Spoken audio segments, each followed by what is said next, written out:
Bonsoir, bienvenue aux 20h. 115 milliards de francs CFA pour doter le Bénin d'un hôpital de référence de pointe dans la sous-région. Le gouvernement vient de signer le contrat pour la construction de ce centre hospitalier universitaire. La phase corrective de la liste électorale permanente informatisée est terminée. Elle s'est déroulée sur toute l'étendue du territoire national. Une équipe de la télévision nationale était à Calavi pour constater l'effectivité de l'opération.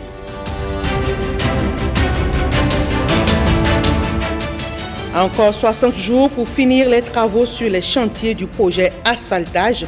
Mais comment évoluent ces travaux dans la commune de Boïgon? Notre équipe de reportage nous amènera faire la visite de quelques grands chantiers.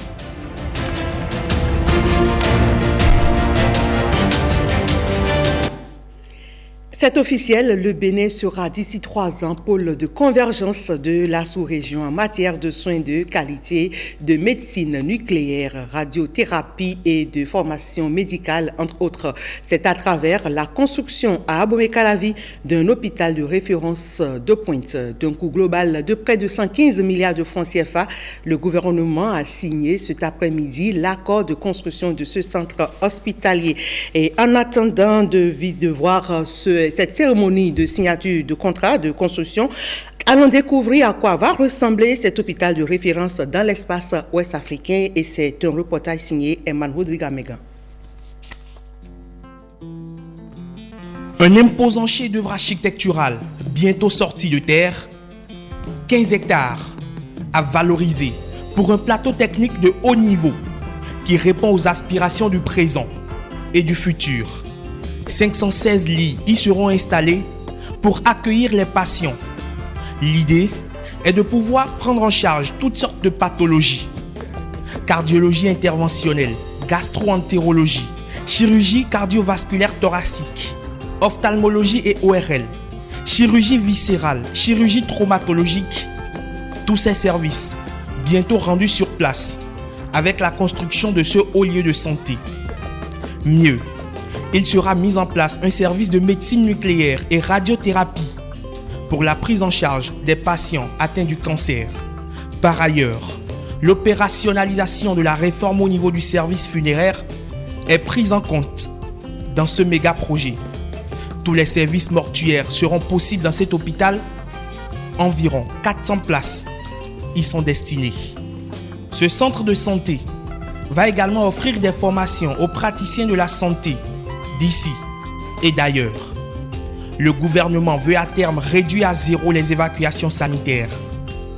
D'abstrait, le projet sera concret dans 3 ans, 36 mois, au bout desquels le Bénin va détenir l'un des plus grands, sinon le plus grand hôpital de l'Afrique de l'Ouest. Un méga projet pour révolutionner les soins de santé au Bénin et en Afrique de l'Ouest. En attendant donc de voir la cérémonie de signature du contrat de construction de cet hôpital de référence destiné pour Abomey-Calavi, allons au COS Lépi où, lancé depuis le 26 janvier dernier, les opérations d'actualisation de la liste électorale permanente informatisée ont pris fin ce jour 6 février 2020. Sont concernées par cette phase corrective, il faut le signaler, les personnes dont les noms auraient été précédemment omis ou simplement mal inscrits, celles qui ont le nouvellement acquis, acquis les qualités exigées et autres. Au CENI a délégué Mathieu Sokenou était allé dans quelques quartiers d'Abomey-Calavi pour le constat des opérations. Il s'agit de permettre l'intégration à la liste électorale permanente informatisée l'EPI des personnes précédemment omises et de celles ayant acquis nouvellement les qualités exigées. L'opération conduite par le COS l'EPI devrait permettre également de procéder à diverses corrections à la demande des personnes antérieurement enregistrées. Je suis venue m'inscrire pour prendre ma carte de l'EPI parce que avant je n'avais pas ma carte parce que j'ai vu mon nom, mais je n'ai pas eu ma carte. Il y a ceux qui ont perdu leur carte, qui ne veulent pas reprendre, mais à force de leur parler, ils ont commencé par sortir un peu. Les gens qui c'était enroulé, mais dont les noms n'étaient pas sortis. Ils sont concernés. Ceux qui avaient égaré leur carte LEPI sont également concernés. Ceux qui ont déménagé de leur milieu et puis ont atteint un autre milieu sont également concernés. Ça là, c'est ce que nous appelons le transfert. Et maintenant également, ceux qui n'ont jamais fait l'opération également. Ceux qui n'avaient pas 18 ans au moment du dernier vote, ça fait les 5 personnes qui sont concernés par l'opération. Dans certains quartiers de Calavi, malgré les moyens de sensibilisation et de mobilisation utilisés, les centres d'opération de la LEPI sont restés sans grande fréquentation. On est obligé de prendre nos motos, passer de maison en maison pour leur dire bon, il y a telle opération comme ça. Par exemple, ce matin, c'est ce que nous tous nous avons fait. Donc, il n'y a pas d'affluence comme ça. Aujourd'hui, ils sont arrivés, ils ont dit que si ça finit aujourd'hui, donc autrement que eux autres ne savent pas ce qu'il faut faire. Lundi passé, j'ai organisé une séance de sensibilisation pour pouvoir permettre à la population de sortir. Si l'État peut augmenter au moins une semaine, je crois que tout le monde va comprendre ce que nous sommes en train de leur dire et ça ira. L'opération d'actualisation lancée par le Conseil d'orientation et de supervision de la liste électorale dans la perspective des communales 2020 a pris fin ce 6 février 2020.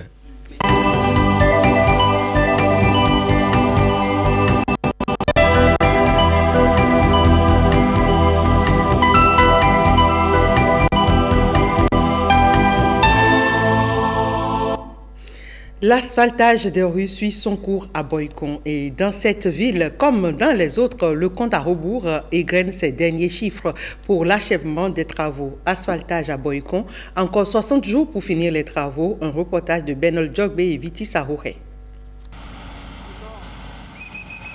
Un bitume qui vient changer le quartier Romero à Boycon. C'est l'axe 1 de la rue, reliant ce quartier au marché de la ville Carrefour. Il y avait de sable par endroits et des nids de poules.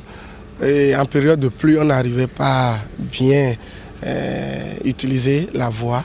Donc, avec ce qu'on est en train de voir, on aura beaucoup plus de facilité à pratiquer la voie. Vraiment une grande joie pour nous à Boycon. Avant, on ne pouvait pas emprunter cette voie librement. Maintenant, aujourd'hui, c'est goudronné. Donc, ça nous facilite la voie, les va-et-vient. Les engins aussi vont durer pour longtemps. Ça évolue normalement. Les gens travaillent de jour comme de nuit. Et les travaux aussi sont bien faits, bien contrôlés. Ce n'est plus comme avant, on a des éléphants blancs passés par là. À l'ouest, le bitume donne sur cette voie en chantier menant au quartier Soglogon. Ici, le pavage est achevé. Ça nous fait vraiment plaisir. Il y a un temps qu'on est vraiment déçus. Mais actuellement, vraiment, ça va.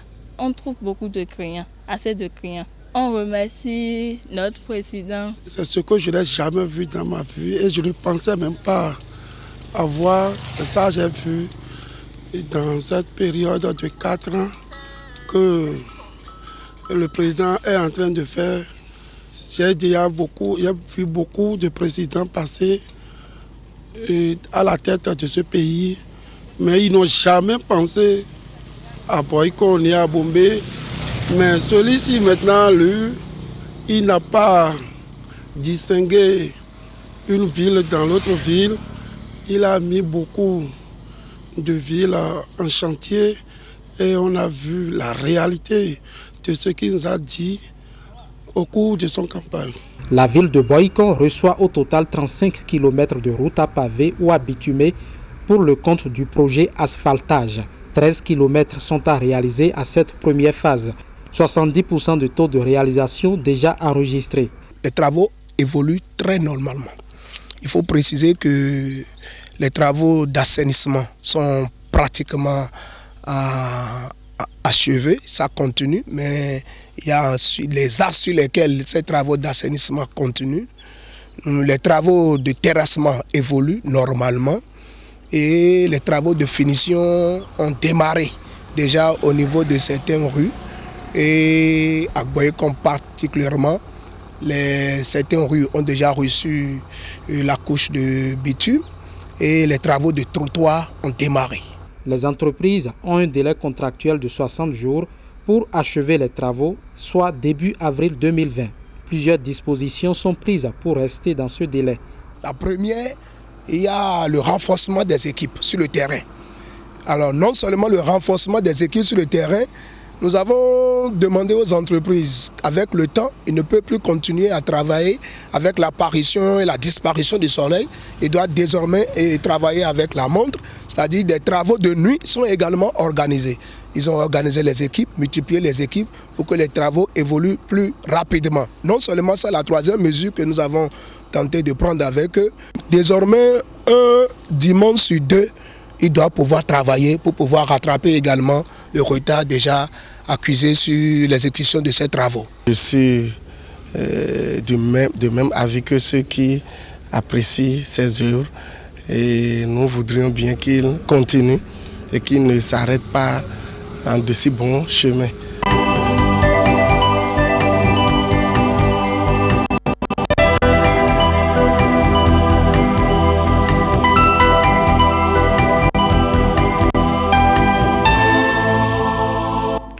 Voyons à présent cette cérémonie de signature de contrat pour la construction de l'hôpital de référence à Abomey-Calavi, un projet qui fera du Bénin d'ici 3 ans le pôle de référence de la sous-région en matière de soins de qualité, de médecine nucléaire, radiothérapie et de formation médicale, entre autres.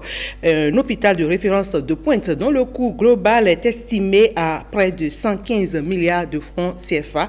Le gouvernement a donc signé cet après-midi cet accord de construction dont voici les images et le son. C'était annoncé dans le programme d'action du gouvernement de construire au Bénin à Abomey-Calavi un hôpital de référence. Après plus de 2 ans d'études techniques et de faisabilité, le gouvernement entre dans la phase active, celle d'exécution, à travers cette signature de contrat de construction. Il s'agit d'un hôpital de référence le plus complet de la sous-région ouest africaine et qui a une capacité de 516 lits et qui dispose de services de pointe, notamment dans le domaine médical en termes de cardiologie interventionnelle, mais également de gastro-entérologie et d'autres spécialités médicales.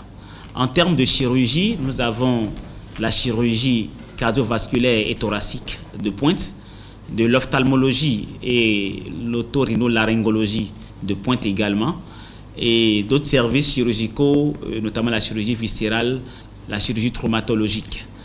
Mais au-delà de ça, une des particularités majeures de cet hôpital est la mise en place, pour la première fois au Bénin, d'un service de médecine nucléaire et de radiothérapie, qui est vraiment d'appoint pour assurer une prise en charge optimale des cancers désormais dans notre pays.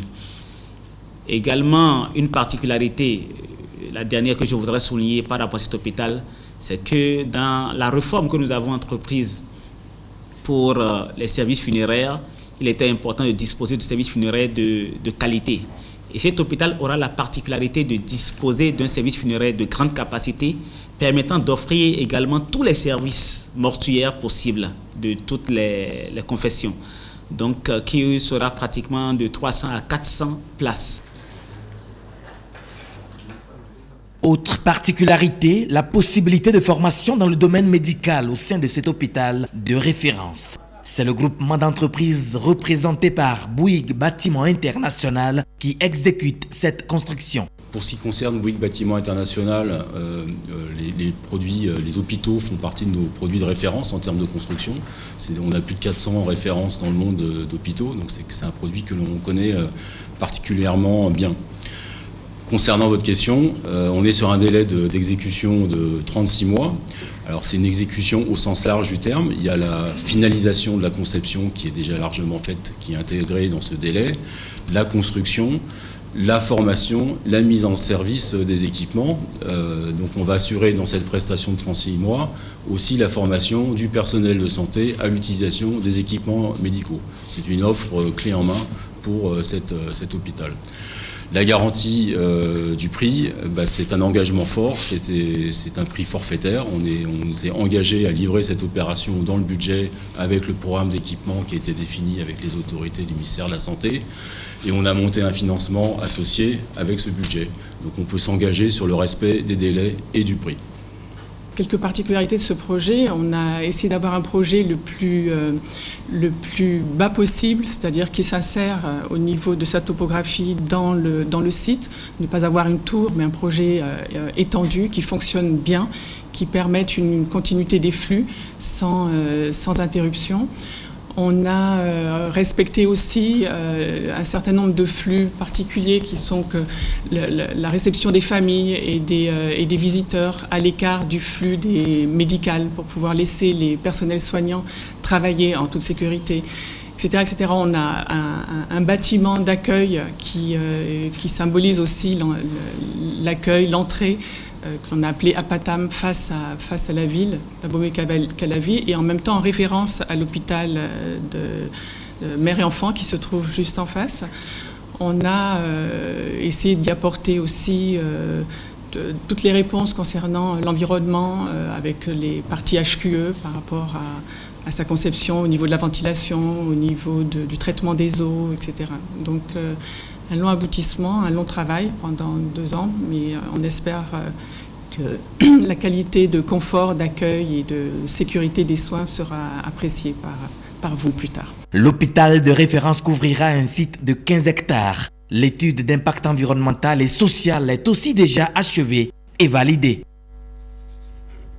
Et vous suivrez juste à la fin de ce journal l'intégralité de cette cérémonie consacrant la réalisation de ce projet de construction de l'hôpital de référence du Bénin, un élément qui vous renseignera beaucoup plus sur les détails et donnera des précisions sur cet hôpital. Comment faire pour sortir les femmes de la pauvreté? La question est prise en charge par 2 associations qui ont noué un partenariat pour promouvoir l'entrepreneuriat féminin. Un petit zoom sur cette initiative avec Rebecca Kendiahoundé. Des enveloppes de 50 000 francs chacune pour soutenir financièrement ces femmes des quartiers du 6e arrondissement de Cotonou. L'œuvre est de cet homme, Valérie Agbidinoukon. Pour le faire, il s'est vu accompagné par l'ONG ILS. ILS est une association apolitique à but non lucratif qui accompagne les femmes dans l'apprentissage d'un travail, les sensibilise aux pratiques d'hygiène, à l'équilibre alimentaire, leur propose des cours d'alphabétisation et encourage l'auto-emploi. Aujourd'hui, ILS accompagne les femmes dans leur vie quotidienne en leur apportant une assistance financière ponctuelle pour leur permettre de démarrer une activité génératrice de revenus.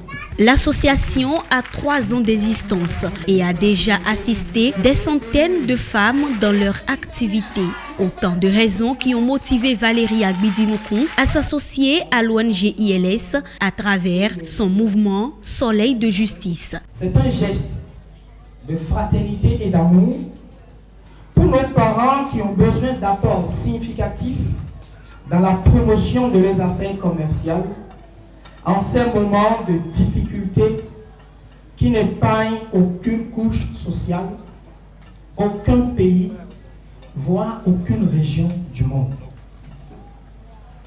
Merci beaucoup, cher frère Mohamed Samiou, responsable de l'ONG ISL, pour votre sens de responsabilité et votre dévouement en faveur des couches qui vivent dans la précarité.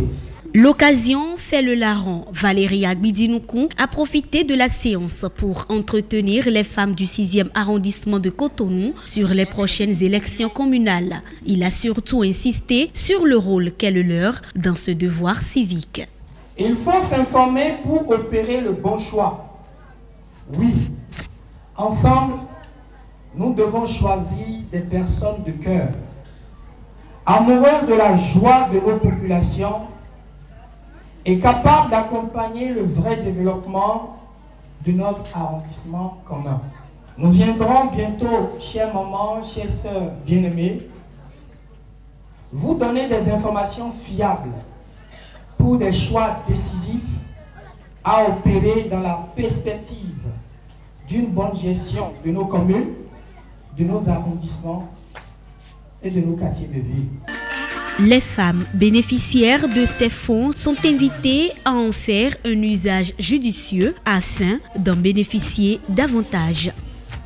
Et aussi pour l'accompagnement des femmes, il y a le concours EPCR Women Challenge. Il a livré son verdict à Cotonou le week-end écoulé et c'est un concours qui fait la promotion du leadership féminin. La gagnante a reçu des récompenses et est faite ambassadrice de l'organisation non gouvernementale EPCR. Ghislain Boguet, Julia Koikou pour le reportage. Première, Gamagba Dorcas, avec une moyenne de 16,1. Dorcas Gamagba est désormais ambassadrice de l'ONG EPCR. Enfants pauvres, c'est riche. Mon unique mot, c'est merci. Merci à l'ONG EPCR d'avoir initié un tel concours et je reste confiante qu'ensemble nous allons réaliser de grandes choses. Je suis désormais la représentante de l'ONG EPCR et j'ai présenté un programme d'action avec 3 projets dans mon programme d'action. Nous avons un projet à l'endroit des femmes, Women for Progress, un autre, le projet PEC, Penser, Entreprendre et Concrétiser, et un dernier projet EPCR Challenge. Vous aurez l'occasion de voir nos activités très bientôt. La jeune journaliste remporte la compétition dénommée EPCR Women Challenge. Il s'agit d'une sélection de jeunes femmes porteuses de projets pour l'autonomisation de la femme. Aujourd'hui, l'agence féminine est la minorité dans toutes les instances de décision. Et ça, c'est un véritable problème pour notre société. Alors, notre ONG a instauré ce concours EPCR Women Challenge pour demander à nos jeunes sœurs de participer, d'essayer de se démarquer. Parce que pour nous, une réussite, ce n'est pas forcément après un master de licence, ça soit, non, mais c'est de se cultiver, d'aller au-delà d'eux, de chercher comment ça se passe de l'autre côté aussi. C'est la raison pour laquelle nous avons instauré ce concours, qu'elle puisse participer. La première phase, c'était comme thème place et participation de la femme dans la gouvernance locale. Et là, aujourd'hui, c'est la deuxième phase où les candidats sont en train de compétir. Nous avons choisi une seule femme qui serait l'ambassadrice de l'ONG EPCR et celle-là qui va travailler ardemment à réveiller cette jeune féminine sur tout le plan national. Sur 10 candidats au départ, 4 accèdent à la phase finale. Chacune d'elles planche d'abord sur le thème « Conséquences des violences faites aux femmes sur la société ». Ensuite, chaque candidate présente un programme d'action.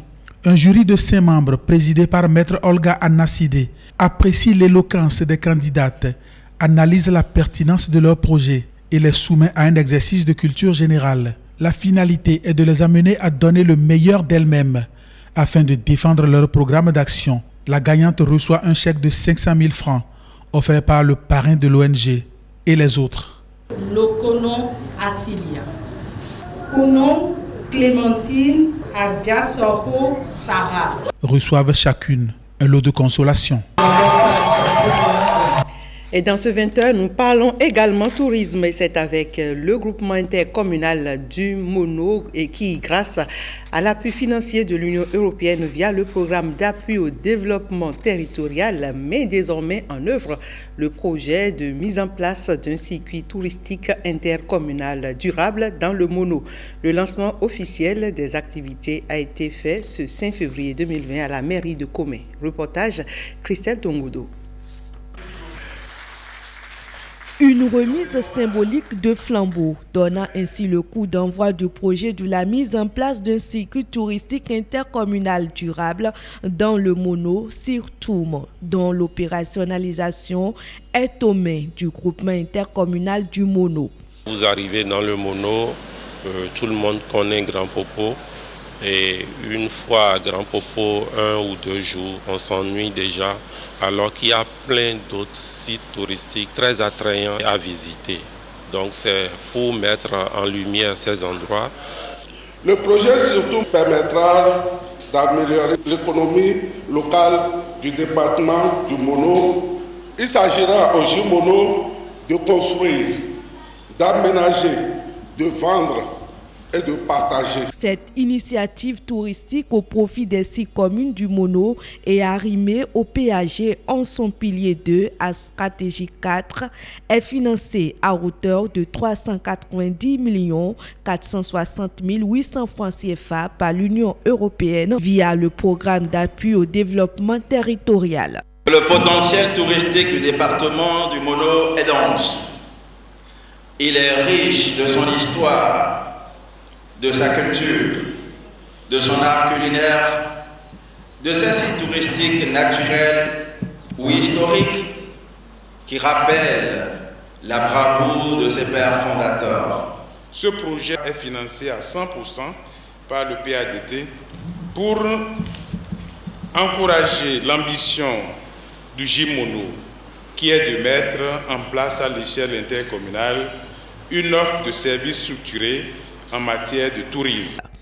L'autorité préfectorale lance officiellement le CIRTOUM et en mesure déjà l'enjeu.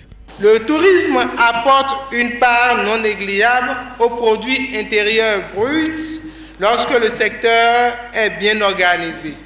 Le développement du tourisme est donc l'affaire de tous. Le top donné à la mise en place d'un circuit touristique intercommunal durable dans le Mono pour une durée de 2 ans est un acte de notoriété pour JIMONO.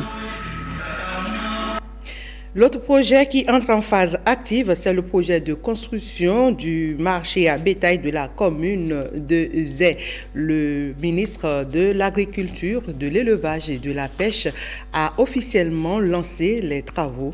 Et ce projet, faut-il le rappeler, entre dans le cadre de la mise en œuvre du programme de développement des filières viande et lait au Bénin. Marcel Achossi pour les détails. Un marché à caractère régional que l'État se propose de construire ici, dans la commune de Zé. Nous sommes à près de 60 km de Cotonou. Ce sera un marché à bétail avec une vingtaine d'infrastructures. Mieux vaut tard que jamais. En effet, les cadres et techniciens de mon département ont travaillé des mois durant pour que ce projet jaillisse. Ce projet qui est cher au gouvernement est désormais effectif. Les étapes à franchir étaient nombreuses et justifient le fait que ce soit aujourd'hui et aujourd'hui seulement que le lancement des travaux intervienne. C'est une aubaine pour nous. On sent déjà l'ardeur, la détermination que vous avez pour faire bouger la commune de Zé. Merci beaucoup. Ce qui me plaît de vous dire, en me basant sur l'exemple du marché de Gogounou, au-delà des recettes de taxes de développement local que vous allez percevoir, il y a beaucoup d'emplois qui seront créés ici. Une opportunité de développement de la localité. Pour le préfet Jean-Claude Kodia, la commune de Zé offre à bien des égards des caractéristiques qui en font le grenier du département de l'Atlantique. La position stratégique qui la met en contact avec le septentrion, pourvoyeur de cheptel, ainsi que le Nigeria voisin, sont autant d'atouts qui justifient certainement le choix porté sur Zé pour accueillir ce marché à bétail. Monsieur le ministre, c'est le lieu de saluer votre leadership qui force admiration et qui rassure, donc de la détermination de nos dirigeants à la réalisation d'actions concrètes visant à soulager les innombrables peines des citoyens béninois. Quant aux bénéficiaires, c'est un grand jour qui se lève sur leur secteur d'activité. Il y a plusieurs années qu'on est en train de nous déguerpir à gauche et à droite pour pouvoir avoir un marché digne du nom. Donc on nous a promis qu'il y aura un marché qui sera construit. Et nous avons vu aujourd'hui l'arrivée du ministre sur le site pour lancer officiellement ce marché. Nous sommes vraiment très contents. Et nous sommes très contents d'avoir un marché de ces gens ici et ça va nous permettre de rassembler tous les acteurs qui sont éparpillés pour qu'ils puissent venir s'installer à Zé. Nous remercions les autorités, préfets, le maire, ainsi de suite.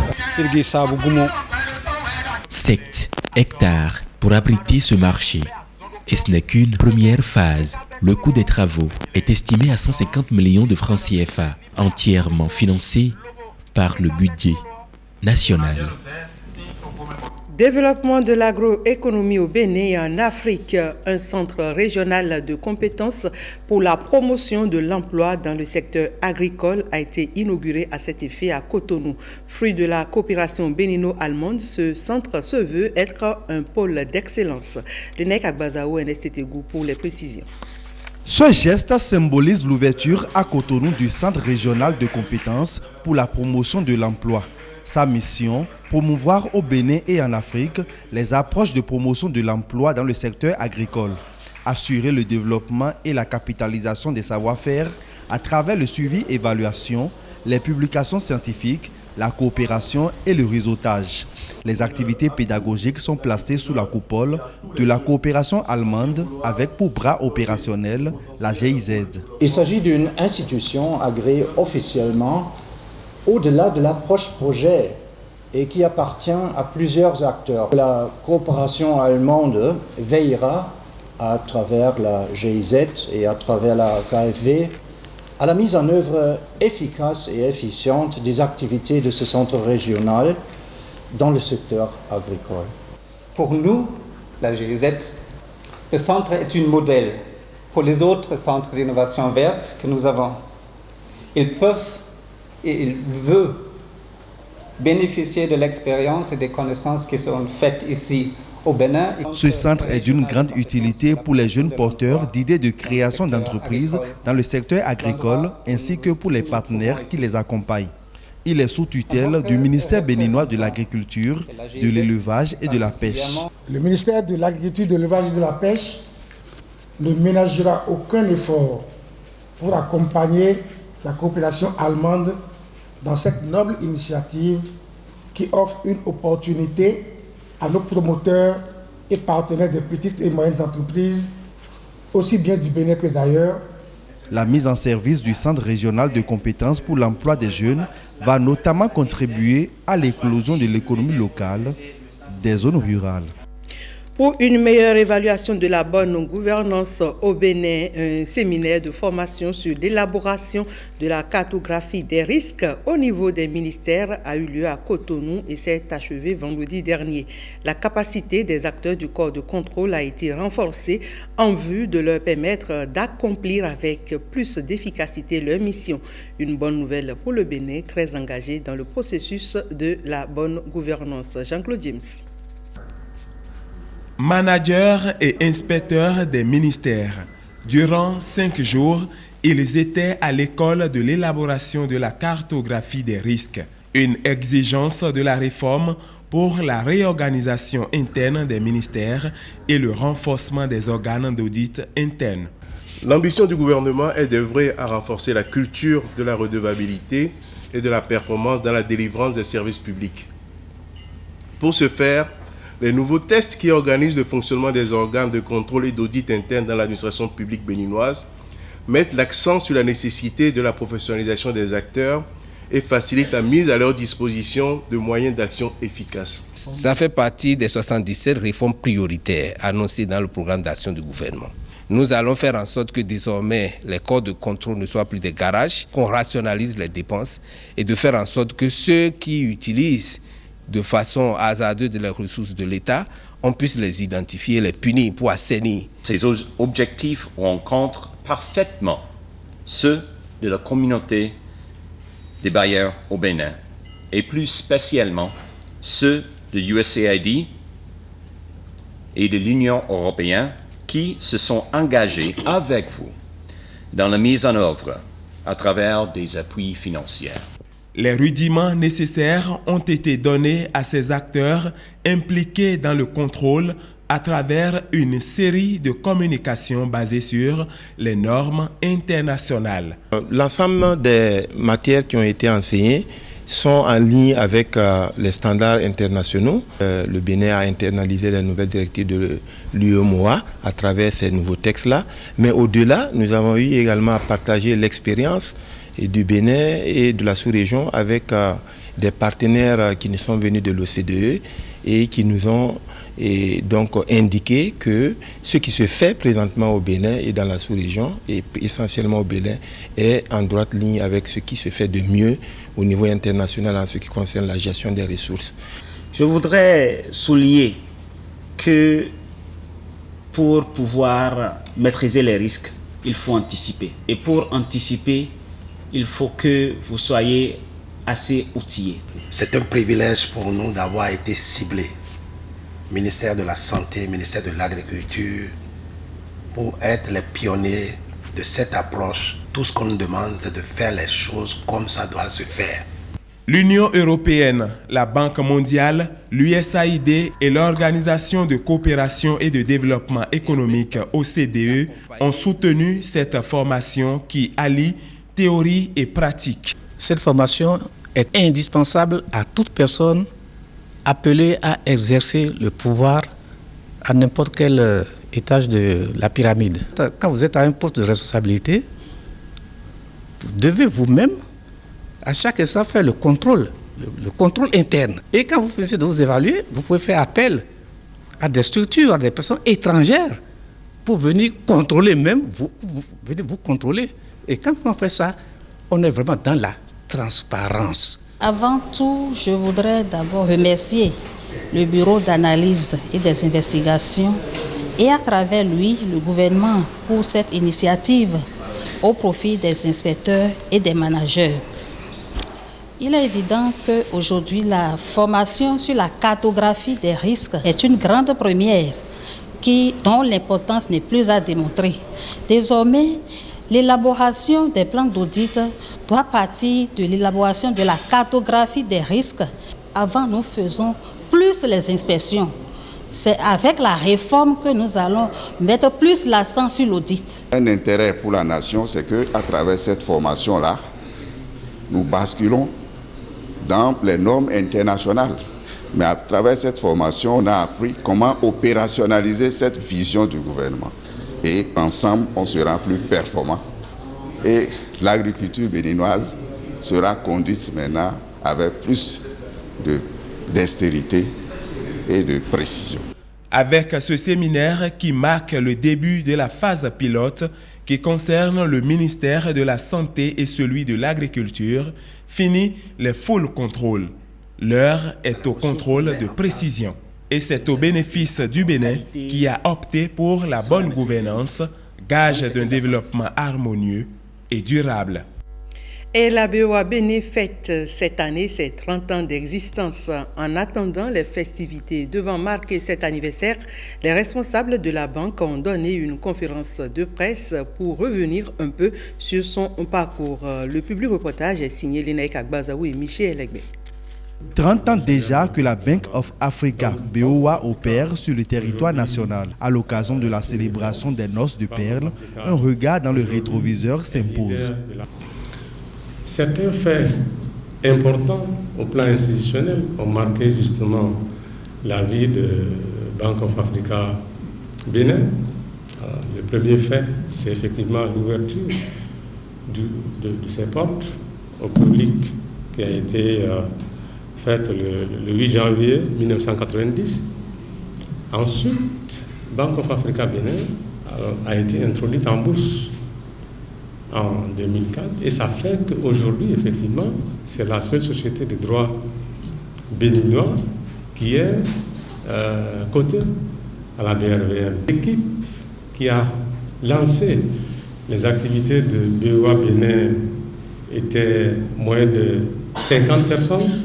Aujourd'hui, l'effectif de Bank of Africa Bénin, c'est plus de 600 personnes. En 30 ans de parcours, la BOA Bénin s'est imposée comme leader avec une part de marché de plus de 26% et est le premier réseau bancaire avec plus de 50 agences. Bank of Africa, aujourd'hui, est une référence. Bank of Africa, aujourd'hui, est leader de la place, pratiquement sur tous les plans.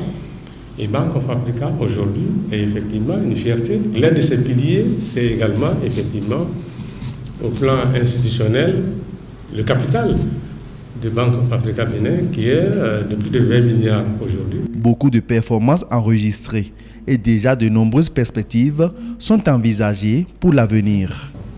Il faudra effectivement que l'on consolide ces acquis, que l'on consolide cette position de leader sur la place du Bénin. Ça demande beaucoup de mobilisation, beaucoup d'engagement, beaucoup d'imagination pour encore innover, continuer à innover. Plusieurs activités sont au menu de la célébration du trentenaire de la BOA Bénin qui entend marquer d'une pierre blanche l'événement. Une nouvelle gare sera bientôt disponible à Boycon. Les travaux ont déjà démarré et la remise officielle du site à l'entreprise en charge des travaux a eu lieu il y a également quelques jours. Il s'agit d'une gare de type moderne. Sa réalisation a une durée contractuelle de 5 mois. Le reportage, le voici. Ceci est la maquette de la nouvelle gare routière de Boycon. C'est sur financement de la Banque mondiale à travers le programme d'aménagement urbain et d'appui à la décentralisation PORAD. Dans le plan de développement de Boycon, il a été prévu que nous construisions une nouvelle gare. L'ancienne gare qui est dans le marché est une gare qui aujourd'hui ne répond plus aux normes modernes. Cette gare a fait son temps, cette gare a servi les usagers. Ça fait déjà plusieurs décennies qu'elle est là. Et de ce temps à maintenant, vous savez très bien que la population n'est plus la même. Aujourd'hui, les besoins sont tels qu'il faut sortir un peu du marché. Nous avons donc voulu mettre une nouvelle gare ici à Saclo, mais une gare moderne. La réalisation de cette gare routière coûte 1 milliard de francs CFA environ. Dotée d'un bâtiment principal, l'infrastructure pourra contenir environ 150 véhicules. Au niveau du rez-de-chaussée, nous avons un certain nombre d'équipements. On a des boutiques, on a des bureaux, on a le hall d'accueil, il y a la billetterie, il y a la police et puis il y a une agence bancaire. Au niveau du premier étage, nous avons un certain nombre de chambres pour les voyageurs en transit. Nous avons une salle de réunion. Bon, on a 3 espaces au niveau des parkings. Il y a les taxis, il y a une centaine de places disponibles pour les taxis. Au niveau du personnel, nous avons une vingtaine de places. Maintenant, au niveau des taxis motos, nous avons environ 30 places. Nous avons une station-service. Ce jour n'est pas seulement le jour de la remise, mais c'est le jour qui marque le démarrage effectif des travaux. Parce que nous sommes pris dans un délai extrêmement court. Les travaux sont prévus pour durer 5 mois. Donc, au plus tard, le 30 juin 2020, nous devrons être en mesure de livrer entièrement les travaux. Donc, c'est une course contre la montre. Le site de la nouvelle gare de Boycon est au quartier Saclo, à l'entrée de la ville, route de Cotonou. J'insiste sur 2 choses, sur le délai contractuel et sur la qualité des travaux. Il y a très longtemps que nous avons commencé. On a eu beaucoup de difficultés. Quand même à la mobilisation des fonds, je voudrais saluer aussi le dynamisme des acteurs en général et souhaiter que dans quelques mois, nous puissions nous retrouver ici pour l'inauguration de cette gare routière. Première phase de recrutement sur concours au profit des forces armées. L'équipe mobile de sélection a soumis les candidats du département du Mono aux épreuves sportives. 4 km pour les femmes et 6 pour les hommes sont les distances parcourues sur l'axe Lokossa-Devers. Le reportage est signé Michael Noatin, Aziz Alagbé.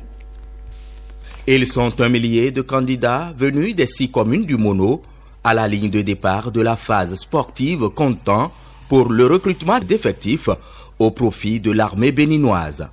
Le gouvernement et la haute hiérarchie militaire misent sur la transparence dans le processus de sélection. Chers candidats, seuls les candidats les plus méritants seront retenus.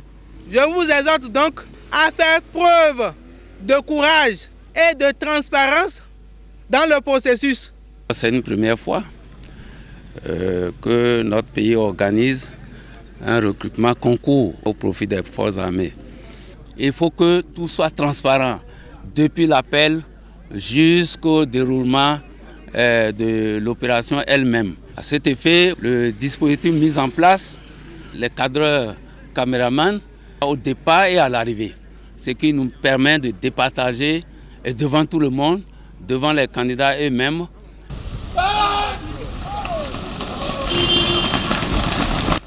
6 km à parcourir pour les hommes, 4 pour les femmes.